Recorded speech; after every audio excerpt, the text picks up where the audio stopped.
Look at that. Your Welcome head to is- Talking Buffalo, featuring conversations with guests from around the world of sports, media, pop culture, and all things Buffalo. With your host, Patrick Moran. All right, for a second time, take two. We are here live at Imperial Pizza in South Buffalo, 1035 Abbott Road. I'll do the introductions again, then we're going to get right into Let's do it. what happened. Now, listen, most people who are listening to the show right now, the vast majority have no idea what we're even talking about. Business as usual for the podcast side. If you happen to be watching this live on video, I got a story for you. You in take the just a journey with second. us tonight. First, the guests. Like I said, most people are listening to the show. To my far left, I got two great guests here today. To my far left, writer, podcaster, sports media personality. I can say this intro in my sleep. I literally do it every week with him. The most recurring guest on this show that I've ever had. My best friend in podcasting, Joe Yerdon, and this beautiful, lovely woman to the middle and between us, Spectrum sports reporter. Second time on the show. Happy to be First here. time meeting you in person. Yep. Rachel Hopmayer, how you doing, honey? How I'm are great. you? We crushed some wings. We got did a crush boatload wings. of fries. Mm-hmm. We've had a good time here for my first time at Imperial. So far, it's a pretty great Thursday night. Well, You it got, is you got a great literal Thursday canoe night. full of fries. by Let the me way. tell you, New. if somebody's watching this video and wondering what the hell just happened a couple minutes ago, I got to give a quick version of this. So we're here at a corner table, which I do every week here. And there was a lot, I'm not going to criticize the little girl too much, right? She's a little kid, maybe little parents. Ugh. Let the kids Anyway, play. Okay. There's a table across where this is the whole system is plugged in. Mhm. And about 5 minutes before we were supposed to go on the air live, a little girl unplugged the extension cord, which made the computer, the camera, the light, the mixer, and everything go out. Went up to them, or to one of the ladies there, and said, "Please make sure your kid doesn't do this. We're about to do a live show." And she said, "Yeah." So we did our intro just like we just did. Started talking about these great wings here in Imperial, which we'll get into again in a minute But we here. will get into those Lo and again. behold, at about what, the 6-7 minute mark, Yeah. Rachel's literally in the middle of telling a story, and what do you know? Little kid Hey, pulls out someone's the got to cut plug. me off at some point, so I get it. I guess you really didn't want to hear what you Listen, had I to get say. it. People have controversial wing opinions. Yeah, I guess so. So So it's, anyway, it's like the guy in Airplane just being like, "Whoopsie, sorry." so for the people who are watching this, like I said, live stream on video, that's what happened. The plug literally got pulled on this show Yep. before it even got cooking. But we are back here again. We banged out some hot garlic parm, some Chevette medium. I've had so many of these, it's hard for me to keep track. What was the third one, Rachel? And Cajun. Cajun Cajun, medium as well. It was a great variety. I give you credit. I think you picked a trio of very diverse flavors this evening. Mhm. The hot garlic parm to me was just unbeatable. Again, I literally dipped the celery in the extra sauce.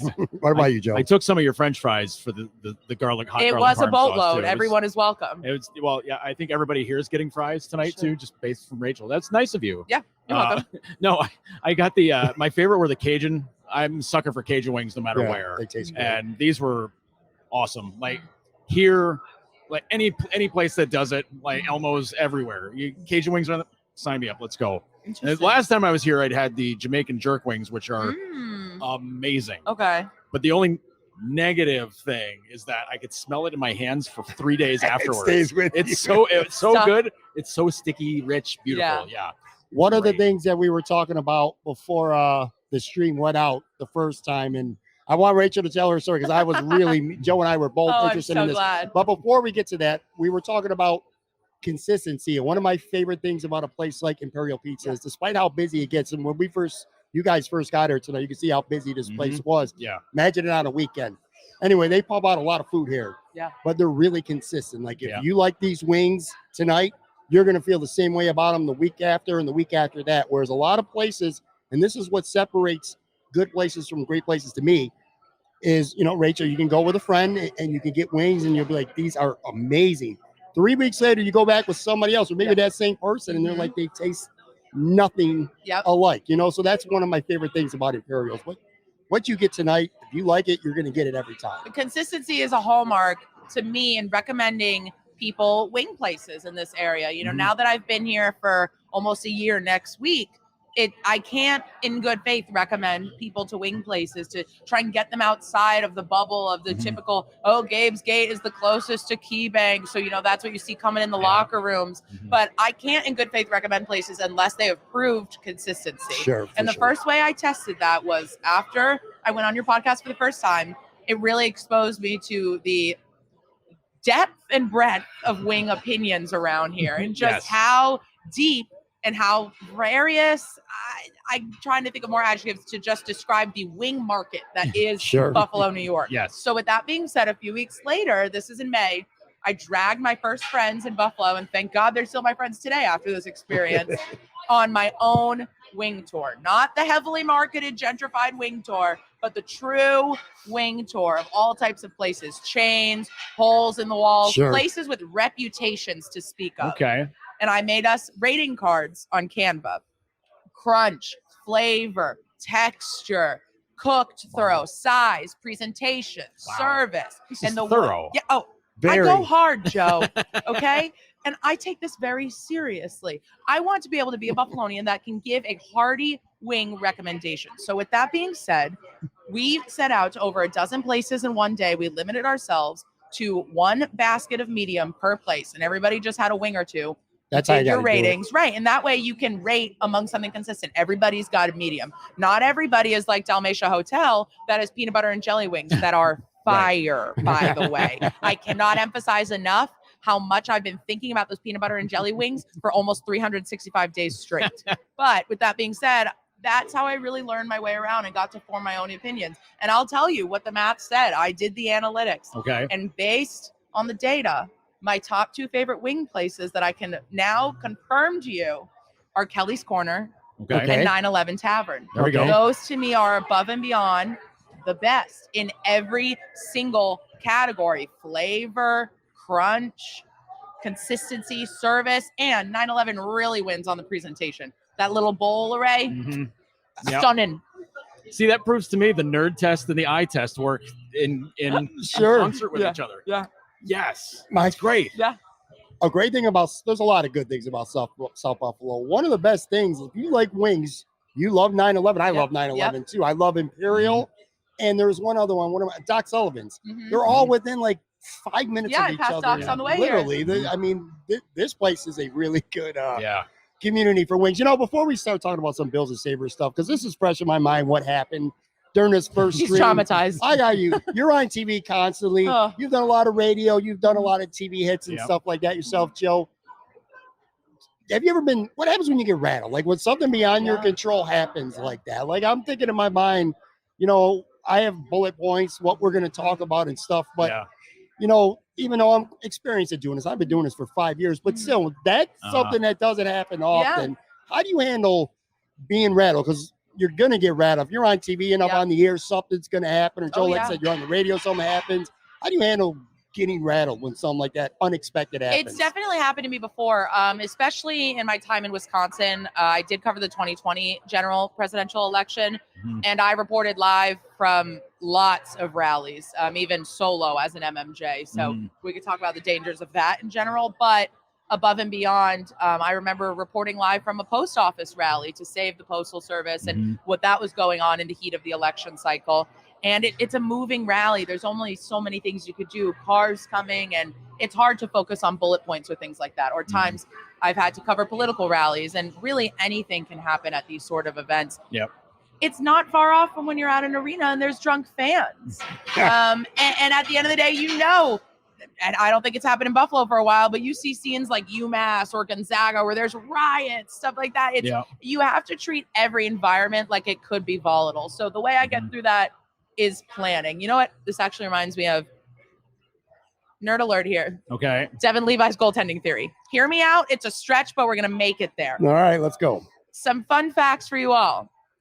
Devon Levi, newest Sabres goaltender, is very big on getting his work in during the week as he shifts from an NCAA to an NHL schedule, so that when it comes to game day, he doesn't have to do any more prep. It's instinctual. He's very big into the muscle memory of things, both mentally and physically, so that he builds the sleep, does everything so thoroughly in the week that he wakes up game day, doesn't have to repeat any of that, that it's born basically into him instinctually.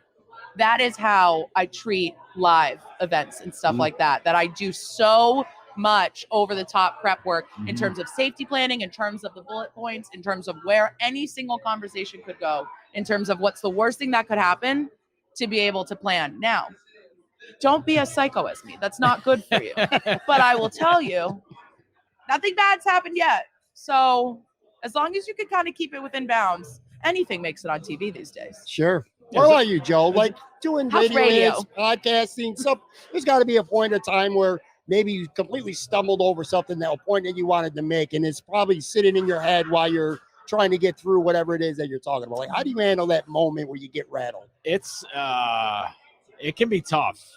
I've done enough live hits for NHL Network in the past where they used to do stuff where you'd stand in the penalty box. Zamboni's still going around the ice. Oh, you got the big headset on? Big headset on. The camera's dangling from underneath the scoreboard. Yep, so sky cam. You're like, hey, guys, this is weird. And then any number of things could happen. They could test the horns. They could test the PA. And you're trying to make a point. And you're like, oh, okay, all right, cool. Or the Zamboni just slowly rolls in front of you. And you're like, neat, guys, cool. This is great. But it's like you have to just zone in. Listen to what the people are saying on the headset. When they say, okay, here's the question, go.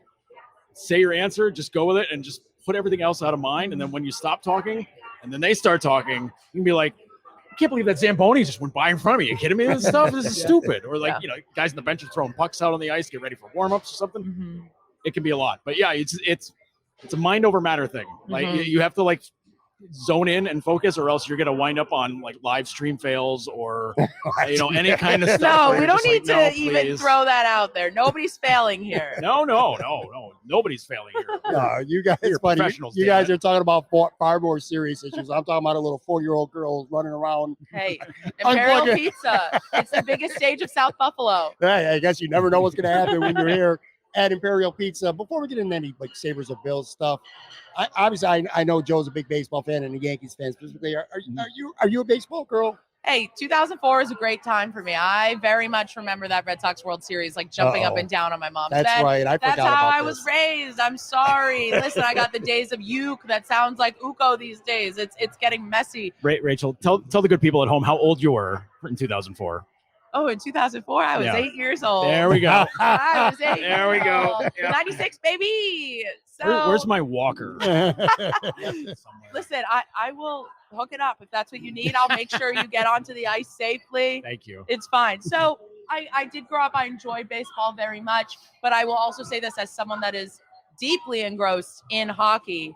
Opening day sneaks up on me every year. I'm never truly ready for baseball until maybe Memorial Day weekend. I'm really never ready for it. I'm so glad everyone is enjoying today. Yeah. But we were at the rink today. I know you guys were at the rink today. I was going to ask you that, Joe. Again, I know you're a big baseball fan, but as we've gotten older and life gets in the way, and work, and now you guys, like you said, you're literally covering the Sabres on an everyday basis. I mean, obviously today, opening day is a big deal. By the way, shout out New York Yankees. Shout out win. Garrett Cole, 11 strikeouts. Aaron Judge goes deep on his first at-bat of the year. You're welcome, Rachel. Oh, thanks. Thanks. But seriously, again, opening day aside, because that's a big deal, but do you feel like your baseball fandom, does it wane a little bit because of, like I said, just so many other things going on in life? Are you still completely locked in? I'm not as locked in as I used to be. Yeah, I think that goes for almost everything because you start working in sports, you get locked in on that sport. So a lot of stuff gets kind of moved to the background. Yeah. I think it's why the NFL ends up being perfect because it's 1 day a week, sometimes 2. And it's a day you're not doing work. Sure. It's a day where you can just kind of like chill out. It's easy to be a fan still and consume it. Exactly. Or it's a weekday night. Nobody's, unless, you're unfortunate enough to have to work at nights or something. Like, it's Thursday night. Well, probably want to ignore Thursday night games anyways. They stink. But like Sunday afternoon, Sunday nights, whatever, like you're free to go. You can be a fan. But like baseball, it's literally every day. Yeah, right. And like, if you just want to be like, watch a game today. Oh, I missed out. I was like, well, another one tomorrow. I'll catch that one. Certainly can't tell after just one day, but I think one problem with baseball has always been the games just drag out. Oh, yeah. And now, it is such a time consumer. And they're speeding them up. Like today's Yankee game, and again, this is just one day, so we'll wait and see, but 2 hours and 33 minutes. Now, the games are going a little bit quicker now. Feels like a hockey game. Yeah, right? I love that. So, how important? Same amount of time, honestly. Do you feel like it's not just a fad, like maybe speeding the game up and making the experience might bring in some more fans who maybe don't watch baseball because, again, it's a 3.5, 4 hour, sometimes without even extra innings, it'll go 3.5 hours. It's fascinating because all during spring training, people were like, I hate the pitch clock. This is stupid. We're just giving guys strikes or balls. I hate this. I like that voice. It's the dumb sports fan voice. It's a maintenance day special. It is too. Cross promo. It is. But it's it's a thing where I'm like, people are like not familiar with it because they don't watch minor league ball. Right. And it's been a thing in the minors for like the last 3, 4, Yep. 5 seasons, whatever it is. And I'm like, guys, once you have the experience, you're going to be like, why weren't we doing this 50 years ago? Because it takes care of all the BS. Yeah. Like, I know a lot of times some hardcore baseball fans will be like, no, I like it when it takes time. You can just like turn your brain off and go. It's like having something on in the background, which I appreciate 100%. But if I'm watching a game, I'm there to see the game. Yeah. I can still have my beers and hot dogs in 2.5 hours. Experience is the same. Right. As opposed to 4.5 hours for a 9-inning Red Sox-Yankees game, which is. But I mean, we love those. So do we? Yeah. I don't know what we do. I usually have a great time. Well, enough beer and hot dogs, and it's great. It's perfect. Yeah, Fenway Frank and a beer for like $40.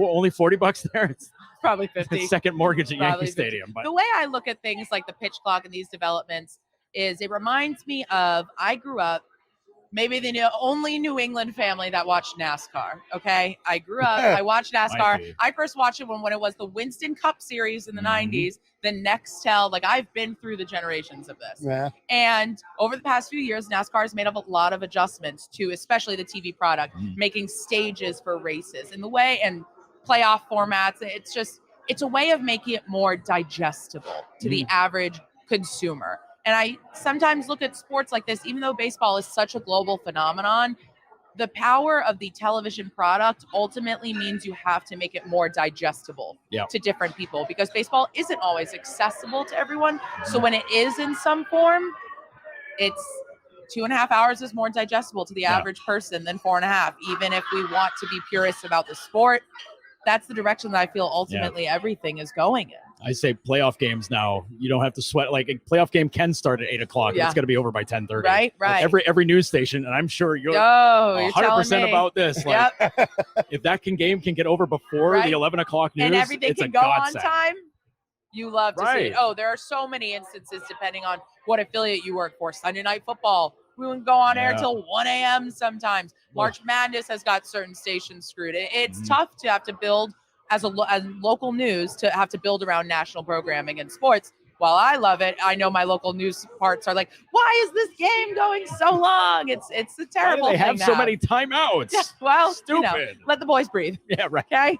You bring up, growing up a fan of Boston sports teams, and we talked about this last year a little bit, but that was a long time ago. Me again. Maybe some people might not have seen that episode, and this is not and honest, this is more jealous than criticism. I could take it. It's not a criticism at all, but you feel growing up your age and growing up around these teams in Boston that were so good, so young, almost like a little bit spoiled. Growing up and having all these teams being so good, and then you come I out had the best eventually. childhood in the world. Yeah, that's what it is. And it's funny because that type of conversation has sparked a lot of moments with my local friends. Even when I look at Bruins Sabres moments of years past, it wasn't until Ryan Miller night this year that Lance Lasowski tweeted he saw a Milan Lucic sign saying, like, we will never forget Milan Lucic. And that just triggered a brainwave in me that has not been opened up in 12 years. And it was November 2011, I believe, that Lucic obviously open ice hit Ryan Miller, whatever it is.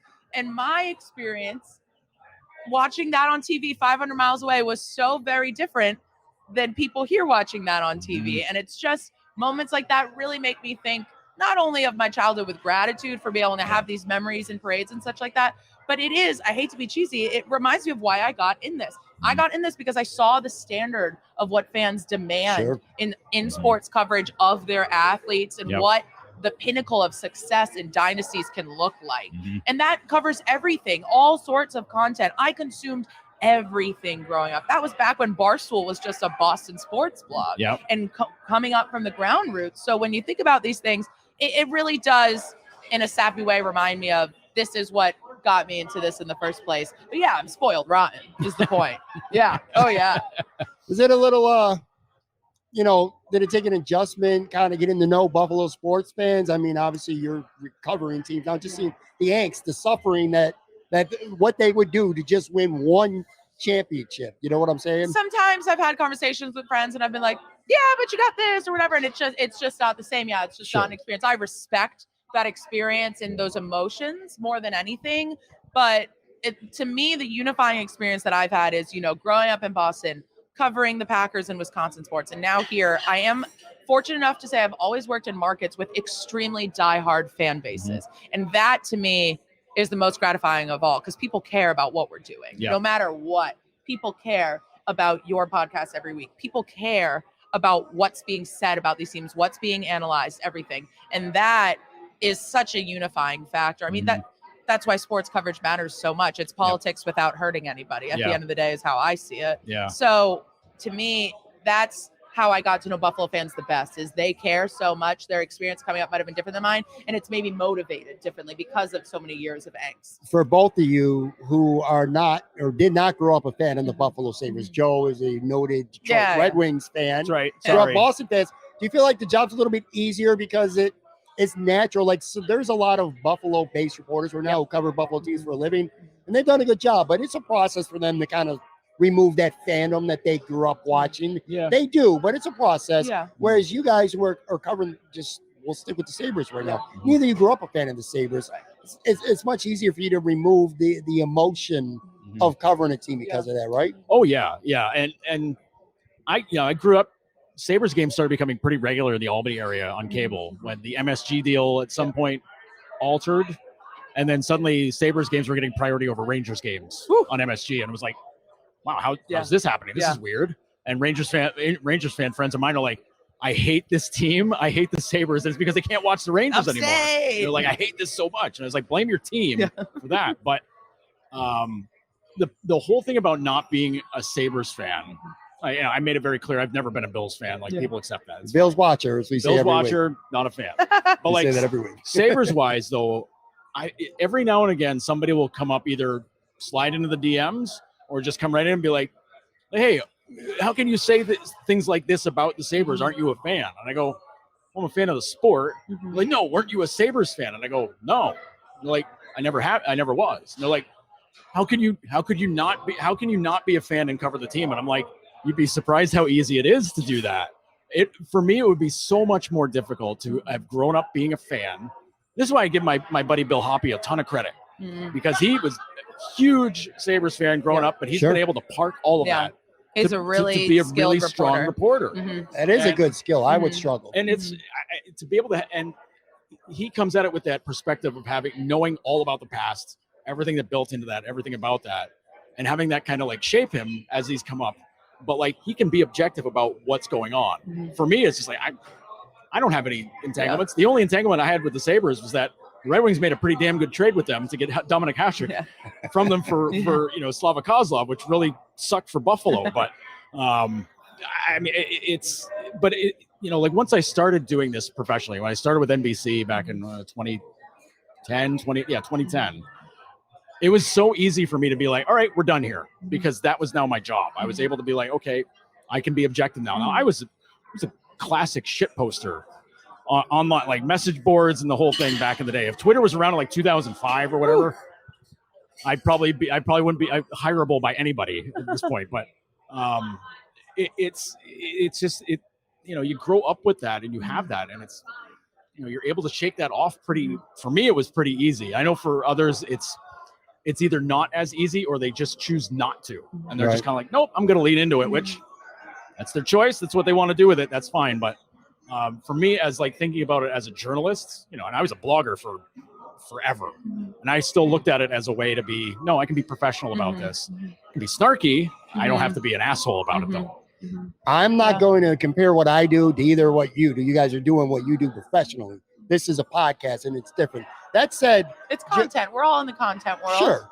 Every week during Bill's season, Joe and I will tape a show. And I at least, and you know this, I'll make a concerted attempt early on to not let the Bills phantom in me come out. Like if they play like shit, I'm trying to keep objective and stuff, and then 15 minutes in, I end up going on a tirade. Like the Sabres before, like 2 years ago. Joe will tell you. I hated this team with every fiber of my being 2 years ago. It was like pulling teeth to have Pat talk about the Sabres. Yeah, I hated it. We'd be like 5 minutes left in the show. He's like, all right, let's talk about the Sabres. Tell me what's going on. 2 years ago, when they were like, they've been bad for a long time, but 2 years ago, while they were really bad, I said, all right, time for some Sabres talk. I hit a sound effect of a toilet flushing, and then I said, all right, that's enough Sabres talk for today. Oh, my gosh. Back in the days of Tage Thompson as a winger. Yeah. Is that bad? Back in the days of Tage Thompson as a Rochester Emmerich. Ooh. Tage Thompson as a taxi squad member. God. Oh, boy. Which was only 3 years ago. Isn't that crazy? Not how the that long ago. turntables. Yeah. My goodness. We're here live at Imperial Pizza. Rachel, I wanted to ask you a Bills question. The hot topic over the last handful of weeks has definitely been DeAndre Hopkins. Okay. A lot of national people were reporting that the Bills were the favorite to land him. Recent reports, Tim Graham put it out there from the owners' meeting that he has heard that the Bills are not even close to traded for DeAndre Hopkins. I've heard similar things. Of course, Tim's sources are a lot better than mine. But anyway, is there anything you've heard? Do you get a sense that this is something that's going to happen, or should the Bills be looking at wide receiver in a couple weeks? I lean no. I just think, truthfully, I think Bean said it best when they're not looking to make a Von Miller size splash this offseason, and that is equivalent, if not more, than a bigger belly flop in the pool. I just don't see that philosophically as necessary for them right now. And I don't think they're steering from that course, truthfully. As fun as it is, as much as, oh my gosh, Hop posted in Toronto the other day, let's go feral over it. The Bills definitely feed that machine. And by the Bills, I mean the fandom mafia definitely feeds that machine. I truthfully don't see a reason for them to do it. So I don't think they're motivated to do it. Do you feel to some extent that the Super Bowl window, to me, well, the last 2 years has been wide open, and I still feel like it's open right now, but it's like, if not now, when? You know, like how many – the Bills are starting to lose. Like, they lost Tremaine Edmonds this year. They might lose a couple. They're starting to lose good guys now for the first time. That didn't happen any free agent that they lost until now was somebody that they chose to let leave. Right. And now they wanted to keep Tremaine Edmonds, and they couldn't make that work financially. I feel like – or do you feel like if there's ever a time to go make a trade for a DeAndre Hopkins or one of the Denver receivers, which is another, Jerry Jeudy or Courtland Sutton we're hearing a lot about, or maybe even Odell Beckham Jr., who's still out there is a free agent. You feel like if not now, when? To go get a guy like I don't know that it's not necessarily if not now, when. I think the door is still open, but like, okay, maybe the wind has creaked it a little bit, I think is the better. You heard the little squeak and you turn around and realize you left the draft window wide open.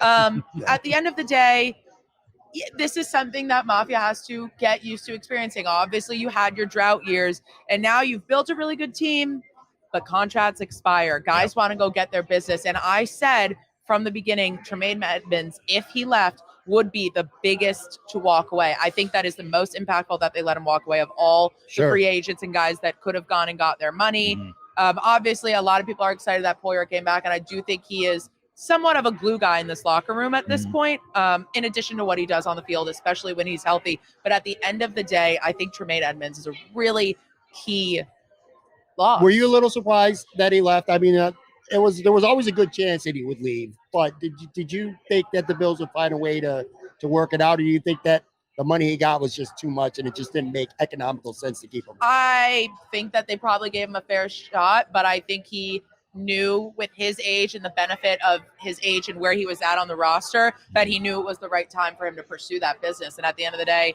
people can have their team loyalties, but guys only have so many chances to pursue their paycheck.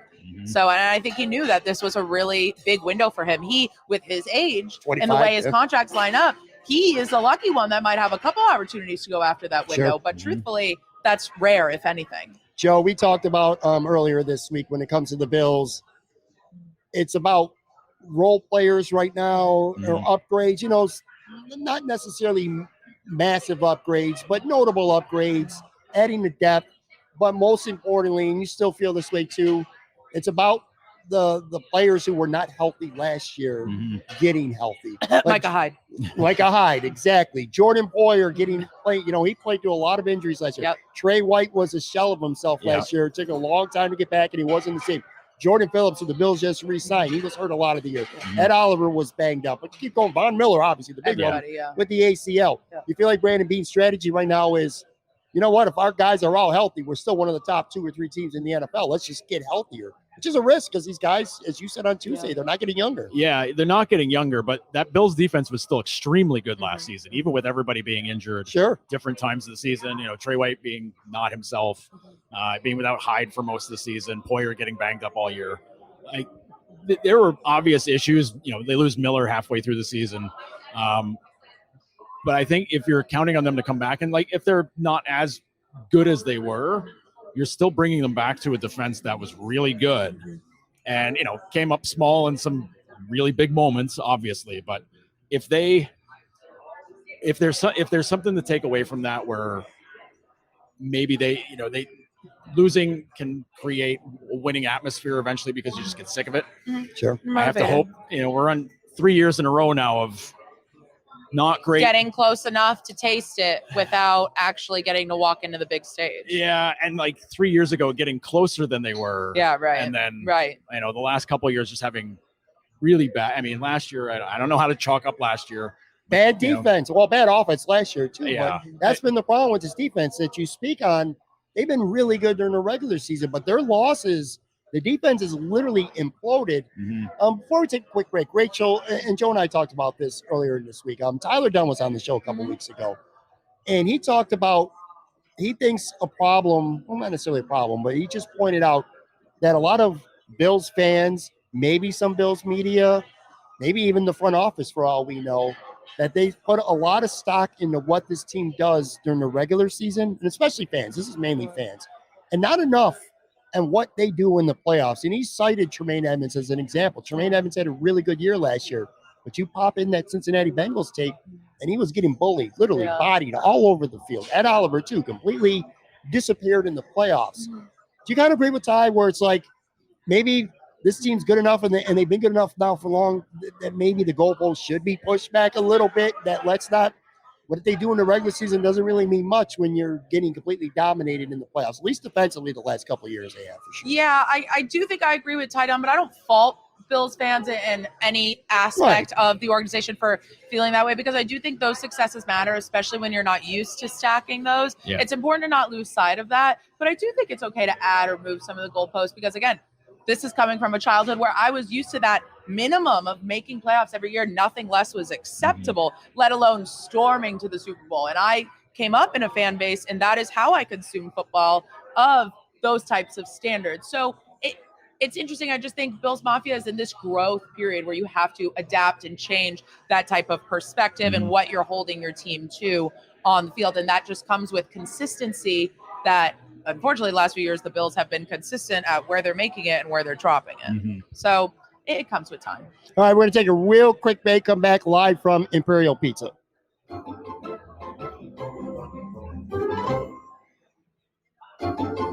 You're seeing everything live here on video. All right, we are back here live at Imperial Pizza.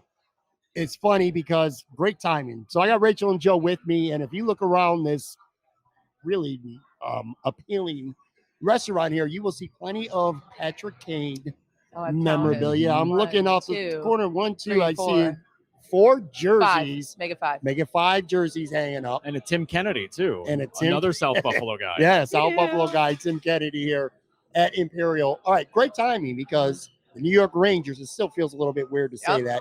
The Rangers are Broadway Patty. So this the podcast version is actually dropping on Friday. So I'm going to say tonight the Rangers are coming to town. Pat Kane's coming to town here. The big news, of course, is a certain goalie for the Buffalo Sabres is going to be making his NHL debut. You guys both were at the rink on today, Thursday. What was the sense that you got from being around the team and maybe talking to him or talking to Granato? You know, I'm sure, I know fans are definitely looking very much forward to this. What's your sense right now? You're right on Donnie. Yeah. It's funny because I think everybody's been kind of like, all right, when's he going in? Yeah. You know, the second the contract was, the paperwork was done and all that stuff, and he's been practicing, you're just kind of like, All right, when's the first game? I sent you a message Monday morning. I was like, "Damn." I did. I said, "Is Steve not playing?" He goes, "Nope." And honestly, I think a lot of us thought Monday against Montreal was going to be the game. And if his paperwork had gotten approved maybe 12 hours sooner, maybe it would have been. Could have happened. But it was time to get him in there. He hasn't played a game in 2 weeks. Yep. 2 weeks now. Yeah, 2 weeks actually, tonight, I think. So his paperwork was signed 2 weeks. He signed the entry-level deal 2 weeks ago, today being Friday. So really, he hasn't played in about 3 weeks. Didn't he sign like a few days after Northeastern was bumped out, or did he wait a week? No, because they lost the weekend before. Okay. Yeah, right. it was it took the whole week. So they lost that Saturday. So he didn't sign until the next Friday, which was 2 weeks ago today that this is airing. So he hasn't played in 3 weeks. So it's a long time. It is a long time. It's a long time, and practicing with as much as you can, morning skates, all that stuff. I mean, he's been taking shots. Yeah, and he took probably about an hour's worth of shots as soon as the immigration paper was done. He was eager. Everybody, all the young guys in this team love hanging out on the ice well after practice is over, which probably not good for some of us that need to talk to somebody who's in that group. But but the sense has been like, let's get the first one out of the way, and it had to be soon. Because if we had gotten through this weekend and he hadn't played yet, it was like, well, they're going on the road. Yeah. So when's it coming, if ever? Yeah. But it's interesting because this team is still in the picture. People, mathematically speaking. Right. And if he wins, people are going to be like, ride him. Yep. The rest of the way, play him every game. Sure. And I get that, but also it's like it's a lot of work going from zero to 100 in no time, and then a pressure of 12 years. You've got the pressure of an entire franchise of generations worth of fans riding on your shoulders. Now, it's not to say Devon can't handle that. He is a kid that seeks out that pressure.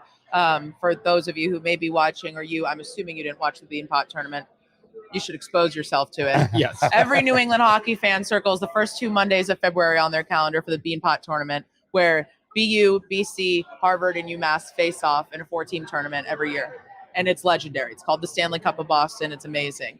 And Devon Levi propelled Northeastern to that this year. Yes, they've got a lot of sharpshooters and plenty of NHL talent on that team, but Devon Levi owned the crease, won MVP, and that's not even what matters to him. Like, he was so big on the team win. It came down to the tournament's first ever shootout in its 47-year history. Long time. Yeah. And he loved it. He hungered for that shootout. The second the time's running out, he's wiggling his glove on the ice. And I sat down with him and he said, I wanted the shootout. I wanted those guys to come up against me. He loves the high pressure moments. Jerry Keefe, the Northeastern head coach, will always say he is built for the big stage. Now, the big stage in the NCAA is a huge adjustment to the show, to the national. And that is a lot of pressure that nobody should be putting on him right now. But he's hungry. He has been sitting, and how he said it to us the other day, you can't keep the beast tamed for too long. Yeah. He is hungry. It's been 21 days for him without true game action. He's going to be an eager beaver out there ready to go. And I think that alone is really firing up the rest of this locker room to chase what they can. If you're Granato, this is a question for both of you. Is this the game that he goes in if you're the one making the call? Yeah, I think so. I think if the paperwork had been different, I think it would have been a wonderful experience to throw him in against his hometown Montreal Canadiens at home. He's still going to have tons of friends and family. Other Huskies are coming to town, just like they went to Philly for Hunter. There's going to be a huge traveling troupe of Devon Levi supporters. I've already seen some people with jerseys on Twitter. And you know what? Like, raise them high. And to educate everyone, there's already some slogans out there to support Devon that Northeastern fans, as they call themselves, the Doghouse, have put out there. The posters I saw, Stairway to Devon. Like that. It's beautiful. That's good. And Master Levi, he's a Star Wars fan. Oh, wow. So now that goes with the saber swords. Like, everything is kind of clicking. I've forgotten that, and it's probably a good thing that I did, because I would sit down with him for about 5 hours talking you Star do Wars. that when I'm not in the room. Thank you. Take your own one-on-one. Sabres will have to drag me out of the room. Be like, all right, enough of the nerd stuff, guys. Like, let's go. But since it couldn't be the Canadiens, I do think this is the best situation to follow. I don't think throwing him out in Philly would have been great. I think the Florida opportunity could have been cool. He was drafted by the Panthers, has a deep relationship with Still Luongo. could happen. Right. And there is that sort of revenge game. And given the fact that he's used to an NCAA schedule, he would be totally fine to go in that Panthers game. So maybe he would. I do just think getting the jitters out of the way before that would be great to do at KeyBank Center a Friday night. You'll get a decent crowd, and you get the excitement of what's going on. Oh yeah, he'll get a sellout crowd. Yeah. Rangers games, the 2 previous ones this season have been packed houses. Yeah. Bonkers atmosphere. All the UB students, Buff State students from downstate, it's true. show up in the Savannah Jad jerseys. That's what I've been learning. So many Savannah Jad jerseys. DJ Zbad, you know. Oh God. DJ Mika, I should say. Yeah. But I mean, this situation. I mean, this is the bright lights. The only question I had was whether or not home would be too much of a spotlight because it's, again, the pressure of the fan base. People have been yelling to pull them out of college halfway through the season, everything. Yeah. That maybe it would be too much because, again, we'll be a sellout. We'll be the Rangers. Yeah. Rangers are a top 5 team in the NHL. Maybe that's a bit much. Then I thought about it, like putting him on the road in Philly. Well, historically this season, not great. Not great there, but also Philly fans who are already pissed off about how bad the team is. Sure. Anybody there is going to be a very hardened, diehard Flyers fan that was just going to hate everything. Plus, they played like shit against Philly. They've been awful against Philly. So they played great against the Rangers, but they've been horrible against Philadelphia. Now, I don't think they're going to be as bad this time around. A lot of practice today looked like they were doing stuff that, hungry, yes, but also training to deal with what the Flyers do, the tort style of hockey. So it looked like they were like, listen, we played 2 games against these guys. We should have beaten them both times. We've watched enough tape. Yeah, let's not screw this up. So this is for a team at this stage in the season where it's, playoffs are, like a 5% shot. I thought it was 6. 5, 6. Cite it correctly. Listen, Micah's odds. Yeah, I thought it was 6. Changed by the hour. But it's, this is as big a stage as he's going to get. So let him have it. Let him shine and let's see what he can do. Yep. I tell you what, practice today, they were doing the mini 3-on-3s, which they do in like a very cramped space. And some of the saves, I mean, again, it's against your teammates. They want to score on you really bad. Sure. The guys are going hard, but not like psycho hard. Yeah. He was making some stops where I'm like, okay, all right, buddy, okay. And, it's Comrie and Luukkonen on the other end, and it's Levi just, playing in the one net. And he was just going hard. Now, he wasn't going full Hasek Miller where he's screaming and being pissed off if he gives up a goal. But, he was going all out to stop everybody. And I'm like, okay, this guy's ready. I was laughing because Rachel was you were talking about slogans when you said Master Levi, and being a Buffalo guy, the slogans that I'm used to are collapse for Connor. Or move over for McDavid. Stairway to Devon could have worked if they needed to tank for it, but they got him in a trade, so they didn't need to. But maybe you can ride the Stairway to Devon to the playoffs. Yeah, and it comes out of the basement, the 7th round pick. Out of the basement. That's the most amazing part of it is that Florida picked him up late in the 7th because Luongo was like, hey, this guy could be pretty good. You might want to get him. Right. And they did, and then they traded him within a year later. It's really crazy. I wonder internally at just how Florida feels now, and this couldn't be happening at a better time for the Sabres, who were already having somewhat of a goalie competition, of course, but obviously there is incoming a transition of eras with Anderson's career on the back end. It's something to be excited about, and I hope fans are really excited to watch a wonderful, smart kid. An insanely talented goaltender who has worked to overcompensate, only being 6 feet, pours in so much work, uses virtual reality tools to up his game, is really so obsessed with the game and his craft. He's a nerd from pop culture to the game itself. The guy is so into it, and he's a computer science major too. So at Northeastern. So I mean he's baked into doing everything the heady way, and you know what?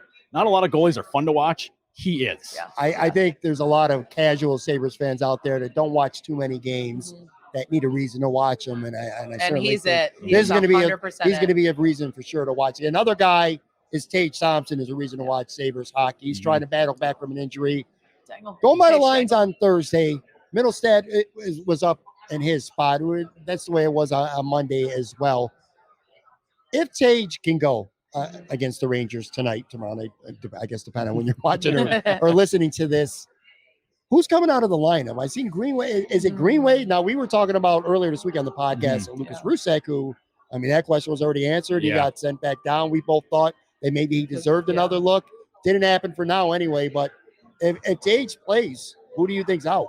I think the easy answer is Olofsson, because Middlestad will go back to his spot on that line. Yeah. And because he'll slide into the spot Rusek was in. Olofsson comes out. Tage goes into that spot. Am I missing a No, I don't think so. spot? Because remember, Greenway's been out. He's been out. He's been out. So as of now,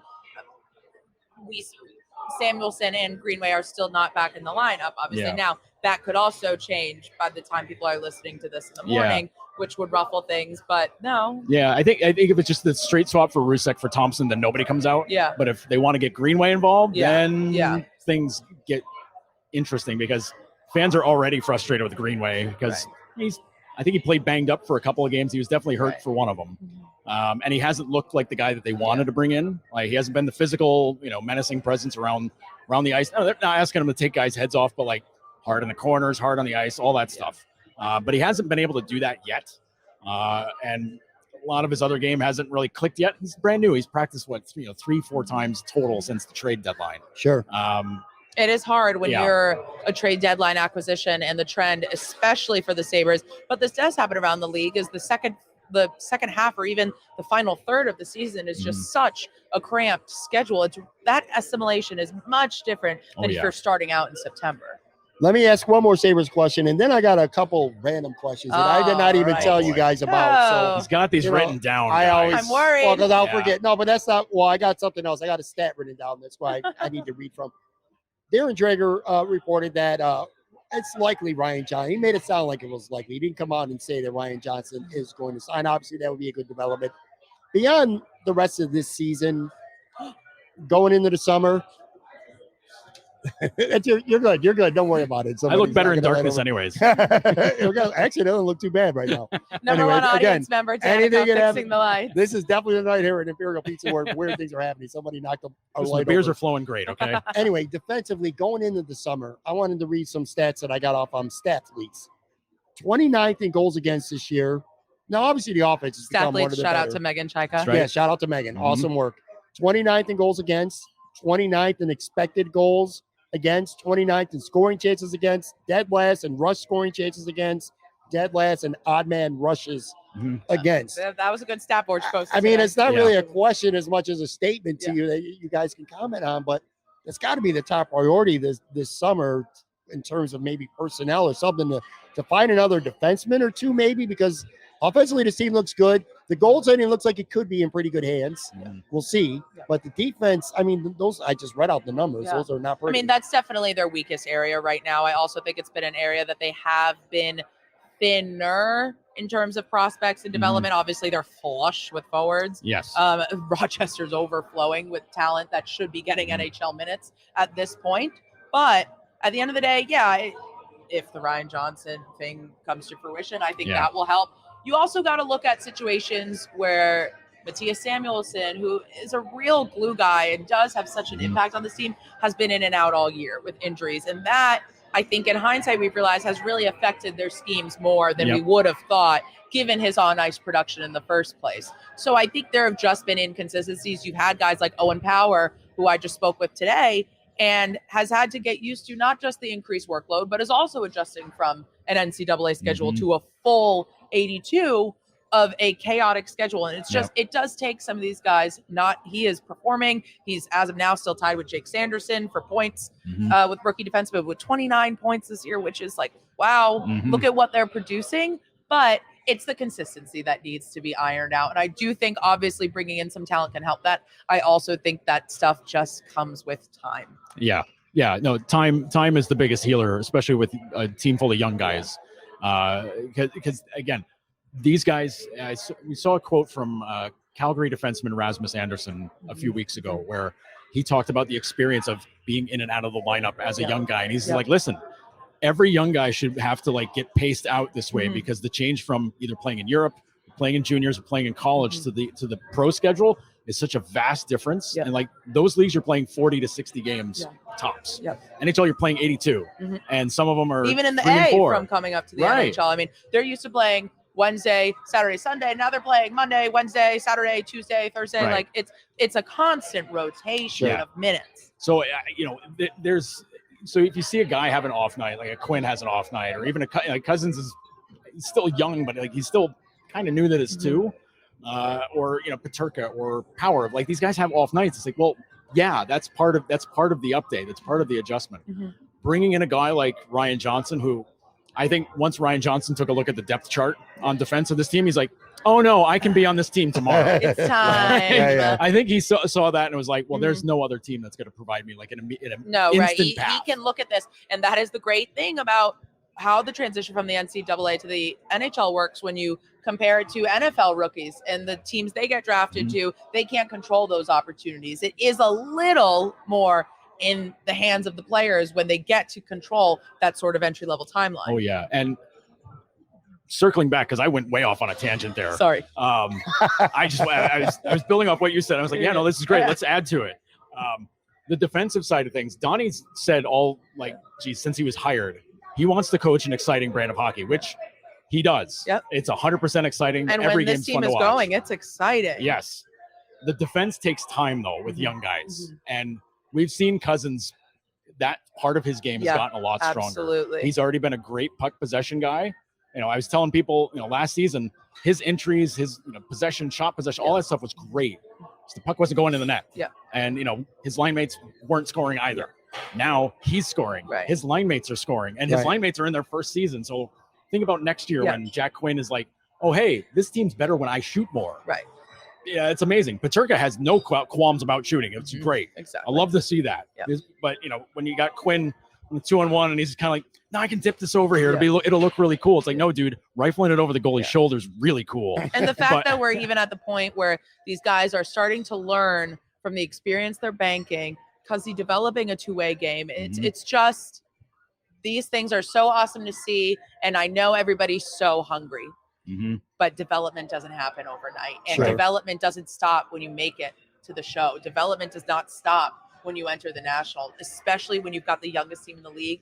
It only deepens and heightens their ceiling when they're doing it properly and biding their time. And that frustration from fans, I get, because they've been sold a bad bill of goods for the last many years, 7-8 years, being like, we're going to get McDavid, we're going to get Eichel, they're going to change everything. Oh, we got Reinhardt, it's going to fix everything. Ristolainen's going to be our king defenseman forever. And it's like, they promise this every year. And it was like, don't worry, guys, we got this figured out. And it never happened. So I get it. And this goes back to like the season tickets, going away, people not buying them. It's all part of the same thing. But now it's like, ooh, it's close. We're right there. Let's get in the playoffs, and then I'm back in, baby. And then it's like, well, if they miss this year, that doesn't negate the eons and leaps of progress that this team and franchise has made this year. It also doesn't mean they're not going to they're going to miss next year and the next 10 years beyond this. Right. Like, this is the first step. Sure. And like, I get it. It's hard to buy into that. Because everything else, it's hard to buy into that. But like, I think all of us can say, trust us when we say it's going to be better. It's going to be even better next year. Right. As people fortunate to be in that room almost every day, it's just seeing what this organization is building itself upon should give every Sabres fans genuinely, as someone who loves hockey, genuinely something to cheer for. Yeah. And it's the thing that gets me though, is that we get sold that same thing too, media. Like they tell us what they think, it's always what the company line is. And each time we were just kind of like, I don't know if I buy into this one. I don't know. Well, let's see what happens. And then you see the machinations in the room, how things play out on the ice. You see how guys in practice maybe not listen to the coach, or just kind of not paying attention to anything. And just kind of like, this ain't it. Yeah, right. Like, I've covered teams that are not in it. I mean, I used to cover the Washington Commanders, in 16, 17, 18. I've seen coaches who don't have a room. Right. That could not be further from the truth in what Granato has in the Sabres locker room. Well, with the Sacramento Kings making the playoffs in the NBA, the Sabres are the Sabres like are probably very likely days away from tying the New York Jets now for the longest drought of any sports team in all 4 major pro sports. But to your point, exciting. It's an exciting time. Better days do appear ahead. It's tough to sell a bill of goods, like you said, but I agree with both of you. I think better days are ahead But I do have to throw that out there, man. The Bills are about to, or the Sabres Mm-hmm. are about to join some really dubious company right now. If there's a way to like calm people's minds about this, and it won't calm people's minds about it, they've already set the record for longest drought in NHL history for most years without playoffs. Right. Everything else doesn't matter. Yeah, In their sport, they're already like the longest out. Like who cares about the Jets? Who cares about the Lions? Nobody cares about those teams. Yeah, they're about to extend their own record. But anyway, let's get on some fun facts. Everything. I like doing these, so we'll end with a couple random questions. In fact, I remember this when I had you on last year. I remember a couple fun facts I learned about Rachel. Your first crush, Aaron Carter. True. Your first crush. True. Obsessed with Bruce Springsteen music. True. So, I'm seeing him next week. Where? In Baltimore. Oh, I'm seeing Bruce on tour. Oh, it's going to be the highlight of my life. That is awesome. Yep. First question, assuming I got this is probably just for Joe. I don't remember you saying that you were a wrestling fan. No. That's for Joe. So the first one, Joe. The first one's just for like, Joe. Where's my beer? I don't buy theater tickets like that. I'll go to Shays. I don't need to go to the ring. I'll ask this one quickly because this is WrestleMania weekend coming up. What's your favorite WrestleMania moment or match? Oh, of all of them. For me, it's the when I was a kid. I was a very young kid. It's WrestleMania 3. I think it was Hogan, Andre, the Silver Dome. It's 70,000 plus people. Like that was it. And like that, I remember my dad ordering the pay-per-view for us. And then like there was some like bad match coming up, and I was like, I'll go. I was like, I forget how I was young. I was single digits age. And I was like, I'm going to go, grab a toy or something like that. My dad's like, no, we paid a lot of money for this. Sit down and watch. I was like, okay. And like that whole night was great, but everything about it was about Andre and Hogan. And like that one sticks out to me most because it's like the first one you see. Sure. I didn't see 1 or 2. I didn't see either of those. But 3 was like when I was into it. I was a Hogan fan as a kid. So it was really cool. And Macho Man, like all those guys, Ricky Steamboat, like, everybody in that group was like really cool to watch. And that one sticks out to me. I've seen a bunch of them, but a lot of the memories just don't stand out. Some bad matches stand out. Yeah. Goldberg against Lesnar is like an all-time awful. I was there for that highlight match. It was horrible, but So that's the big one for me. Mine was 18 in Toronto. I was there in the crowd. Oh yeah. Rock against Hogan, just a crowd, not the match itself, just a crowd. Went crazy. It turned. Didn't expect that. All right, next question. This is for both of you. You'd have to throw away your career, what you're doing now. In fact, you definitely would, because if you could be a GM of any team in any sport, who would you want to be the general manager of? It doesn't matter. It doesn't have to be hockey. It could be any sport. Pick a team. It would definitely be hockey. Pick a team that you want to be a GM of. That is a good question. I don't know what factors would lend me to make that. I think it's just easy for me to pick a sport. I don't aspire to this for myself, but if I had to be a general manager, I did work in hockey analytics and cap space for a while. So on the legal side of things, and I very enjoyed that part of my career.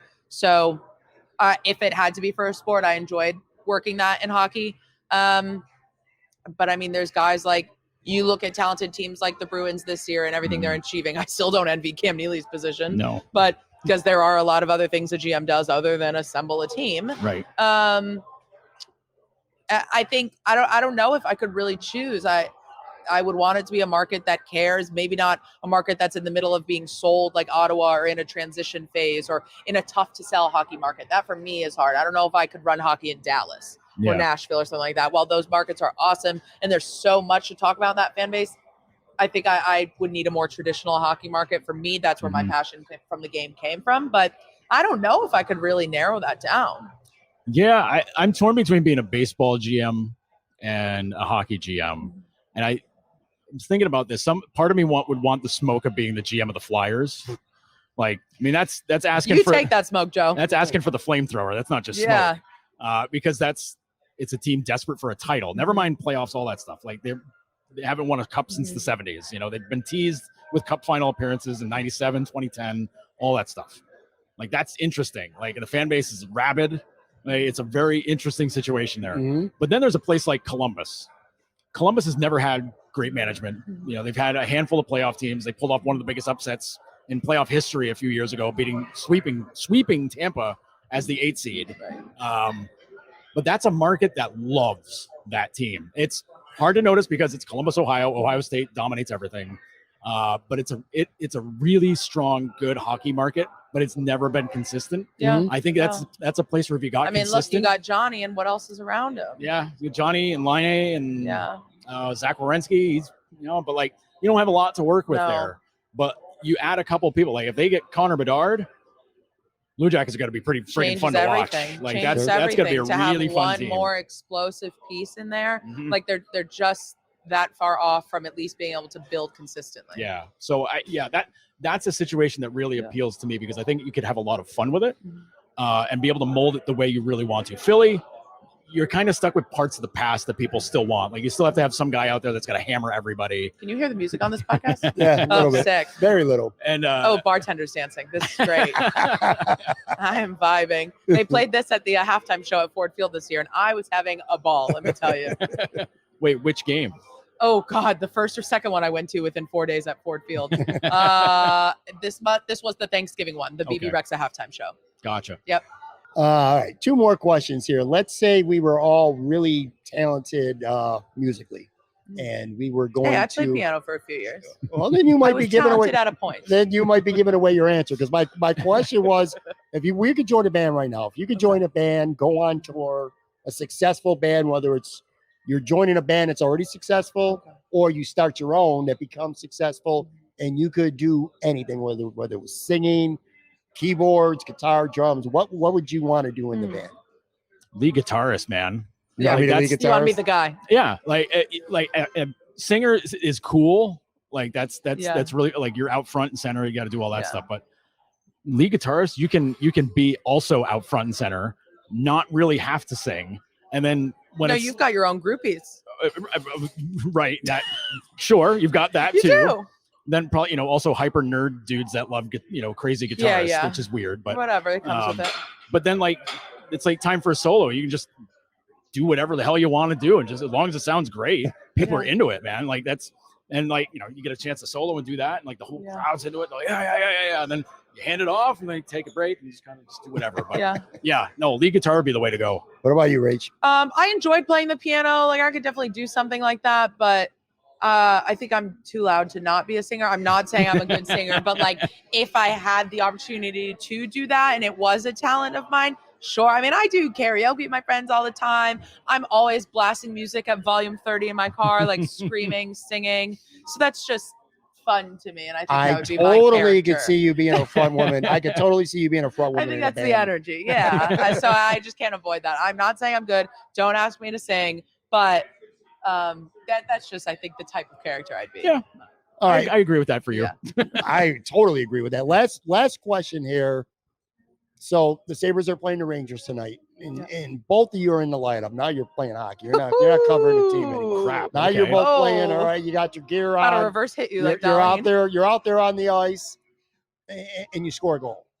My question for both of you is, what's your goal song? What's your goal song? Okay. I want to know what your goal song is. Yep. A two-parter. I want to know your goal song, and I also want to know among the Sabres, what's your favorite one currently?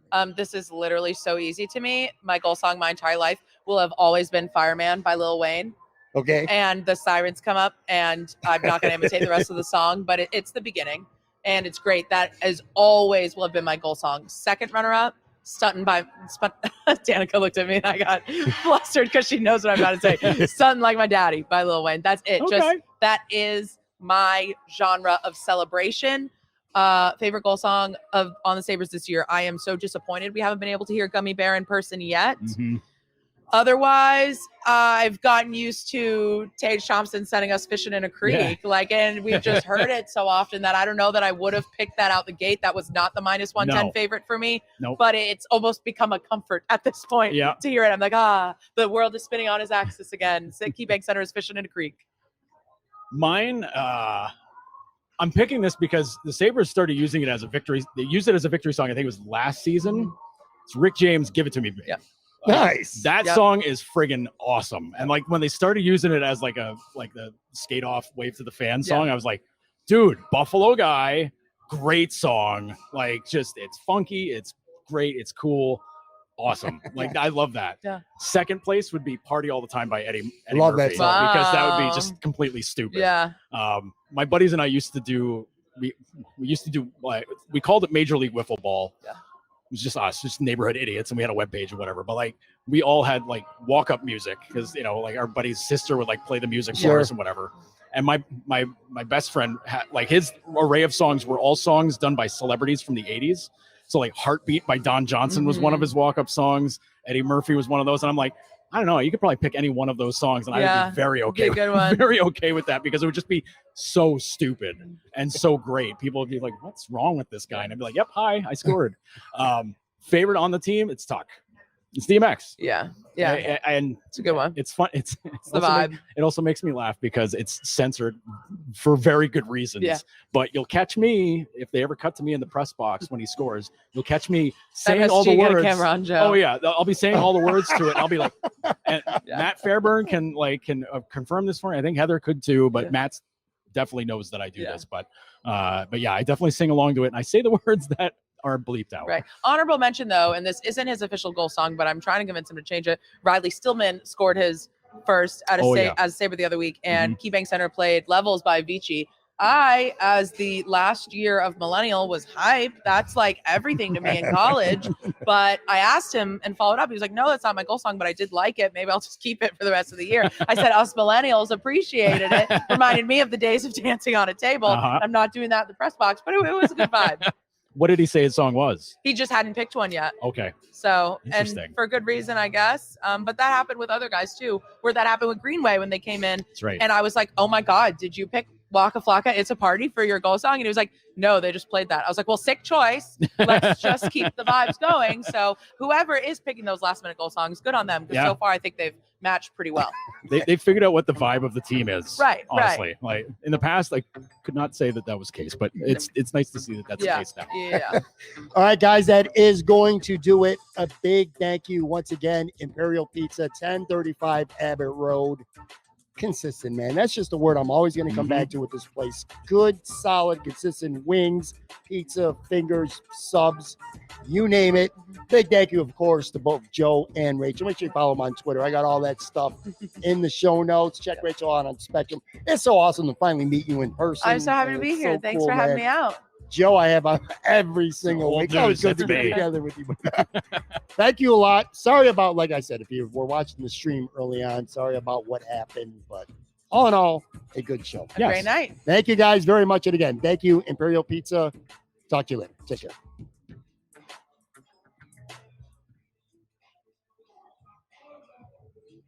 So you've got